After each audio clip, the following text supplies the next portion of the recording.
जय Shri Krishna all my dear ones. शांतिदूत बनकर भगवान श्री कृष्ण कौरवों की सभा में गए। 13वां वर्ष पूरा होने पर पांडव विराट की राजधानी छोड़कर एक अन्य नगर उपलव्य में रहने लगे। उपलव्य नगर विराट राज्य में ही था। अज्ञातवास की अवधि पूरी हो चुकी थी, इसलिए अब उन्हें छिपकर रहने की जरूरत नहीं थी। आगे क्या करना है, इस पर मंत्रणा करने के लिए उन्होंने अपने इष्ट मित्रों को संदेश भेज दिए। भाई बलराम, श्री कृष्ण, सात्यकी, अर्जुन की पत्नी सुभद्रा, पुत्र अभिमन्यु, इंद्रसेन, काशीराज, वीर, शैव्य, द्रुपद, धृष्टद्युम्न, शिखंडी, द्रौपदी के पुत्र तथा अन्य मित्र नृपतिगण अपनी अपनी सेनाओं को लेकर उपलव्य नगर में पहुंच गए। पांडवों और विराट राज ने सभी का यथोचित सत्कार किया। सबसे पहले उत्तरा और अभिमन्यु का विवाह किया गया। इस अवसर पर माता कुंती हस्तिनापुर से नहीं आ सकी। इसका अफसोस सभी को रहा। अभिमन्यु के विवाह के उपरांत विराट की राजसभा में सभी लोग मंत्रणा के लिए एकत्रित हुए। श्री कृष्ण ने सभी को संबोधित करते हुए कहा, सम्मानित बंधुओं और मित्रगण, आप सभी जानते हैं कि दुर्योधन ने किस प्रकार षड्यंत्र रचकर पांडवों का राज्य छीन लिया और किस प्रकार दारुण दुखों को पांडवों ने सहन किया और अज्ञातवास तक अपना वचन निभाया। अब हम यह मंत्रणा करने के लिए यहाँ एकत्रित हुए हैं कि किस प्रकार युधिष्ठिर को उसका खोया राज्य वापस प्राप्त हो और कुरुवंश की यह शत्रुता समाप्त हो। न्यायोचित और धर्म का मार्ग कौन सा होना चाहिए? मेरे मत में हमें दुर्योधन से संधि करके कोई शांति का मार्ग निकालना चाहिए, क्योंकि युद्ध से किसी का भी हित होने वाला नहीं है। व्यर्थ में निर्दोष लोगों की जानें जाएंगी और विकास का एक क्रम रुक जाएगा। बलराम बोले, श्री कृष्ण ने जो सलाह दी है मुझे यही न्यायोचित लगती है। यदि शांतिपूर्वक बिना युद्ध किए पांडव अपना आधा राज्य पा पाएं तो इससे दोनों पक्षों को लाभ होगा। सभी सुख चैन से रह सकेंगे। इसके लिए किसी योग्य दूत को वहां भेजना होगा। उसके द्वारा समाचार भेजा जाए कि यद्यपि युधिष्ठिर ने जानबूझकर अपनी इच्छा से जुआ खेलकर अपना राज्य गंवाया है और उसे अपने खोए हुए राज्य को मांगने का कोई अधिकार नहीं है, लेकिन वह हाथ जोड़कर याचना करता है कि उसे सम्मानपूर्वक इतना अवश्य दे दिया जाए कि वह अपना शेष जीवन अपने परिवार के साथ सुखपूर्वक बिता सके। बलराम की बात सुनकर पांडवों का हितैषी यदुकुल वीर सात्यकी क्रोध में भरकर उठ खड़े हुए और बोले, बलराम जी की बातें कति न्यायोचित नहीं है। युधिष्ठिर को जुए के खेल में कपट से हराया गया था। यह अन्याय है और अधर्म है। ये दुर्योधन के आगे झुककर याचना करे या भीख मांगे, यह मैं कदापि सहन नहीं कर सकता।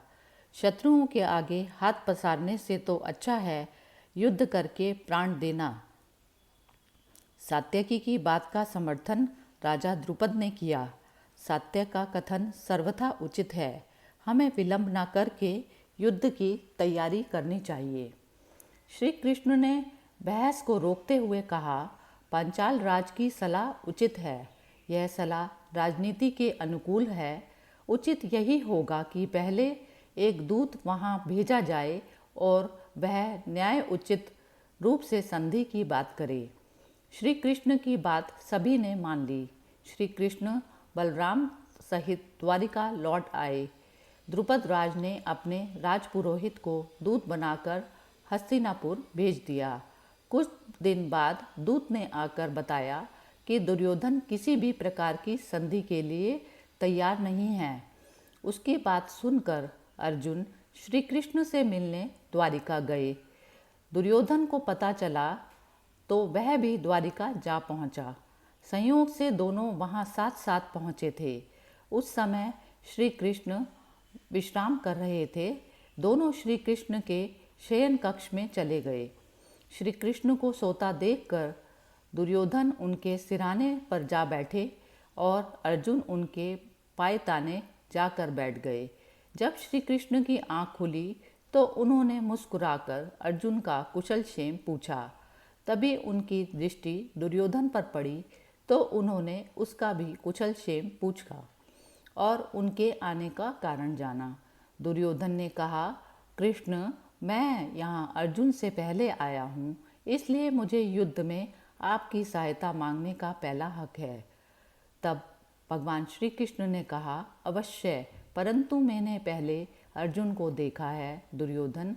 श्री कृष्ण ने कहा, अर्जुन तुमसे छोटा है, इसलिए बुजुर्गों के बनाए नियमों के अनुसार पहला अधिकार भी उसी का है।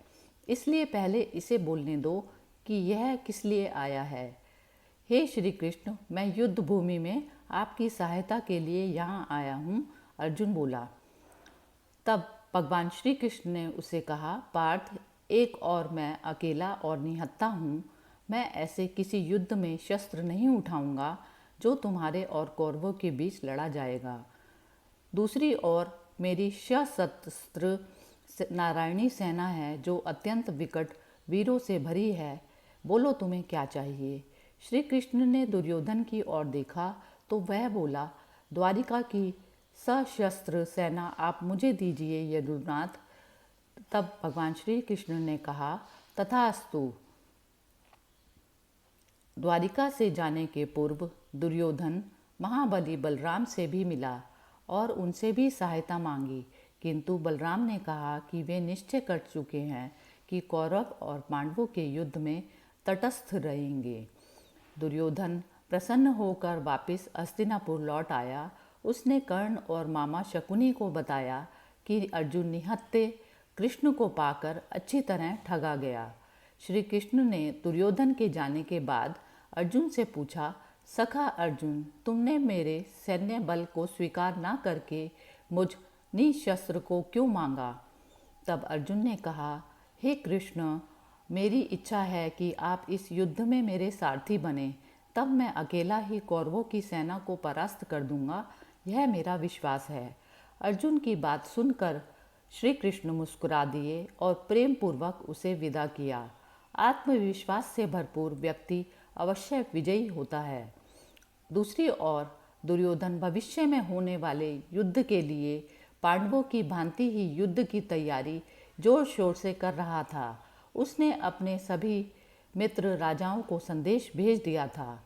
मद्र देश के राजा शल्य नकुल सहदेव के सगे मामा थे और माद्री के भाई थे। जब उन्हें खबर मिली कि पांडव उपलव्य नगर में युद्ध की तैयारी कर रहे हैं तो उन्होंने एक भारी सेना एकत्र की और उसे लेकर पांडवों की सहायता के लिए चल पड़े। जब दुर्योधन ने सुना कि राजा शल्य एक विशाल सेना लेकर पांडवों की सहायता करने के लिए जा रहे हैं तो उसने मार्ग में उनकी खूब खातिरदारी और अवभगत की। उसकी सेवा से प्रसन्न होकर शल्य ने उसे कौरवों की ओर से युद्ध करने का वचन दे दिया। दुर्योधन प्रसन्न हो गया। उधर जब युधिष्ठिर को पता चला तो उसे बड़ा दुख हुआ कि उसने मामा श्री से पहले संबंध स्थापित क्यों नहीं किया।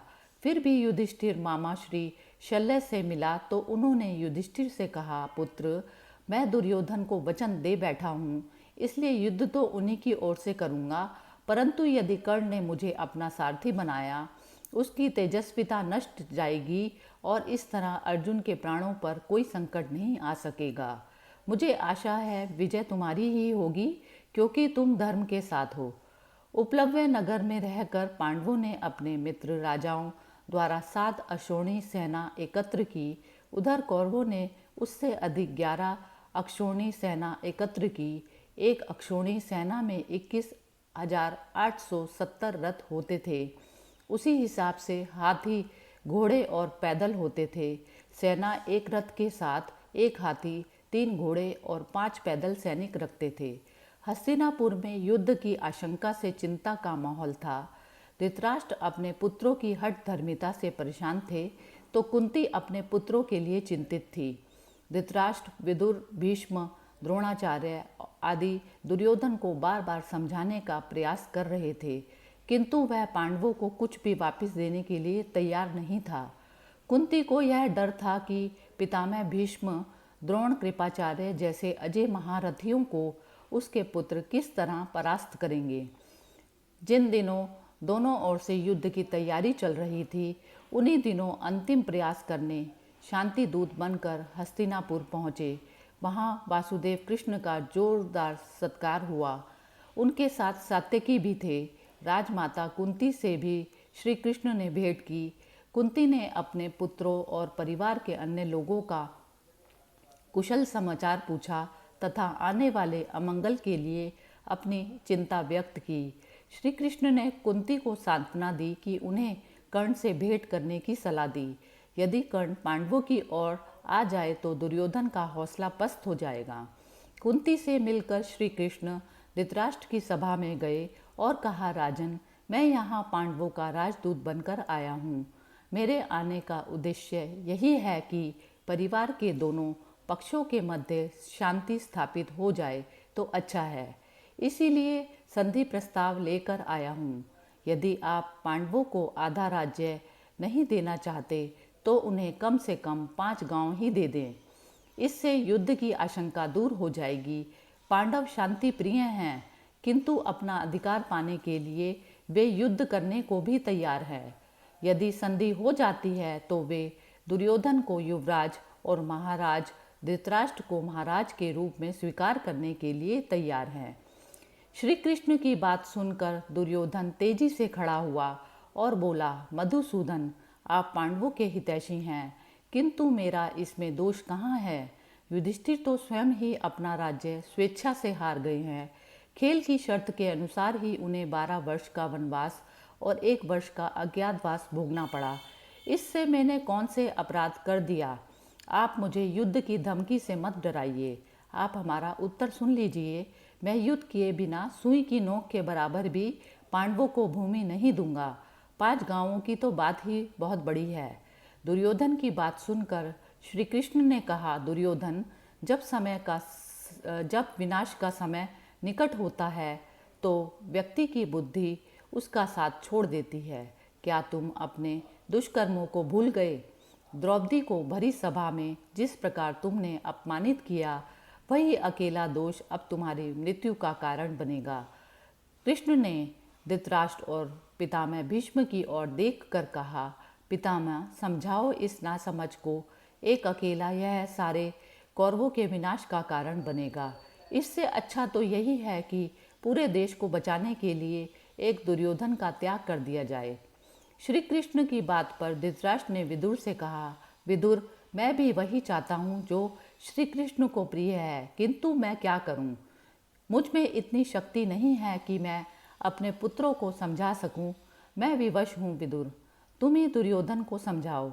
यह सब सुनकर दुर्योधन क्रोध से आग बबूला हो गया और चिल्लाया, दुशासन, इस दूत को बंदी बना लो। सारे झगड़े की जड़ यही है। दुर्योधन और दुशासन की चेष्टा देखकर सारी सभा सन्न रह गई।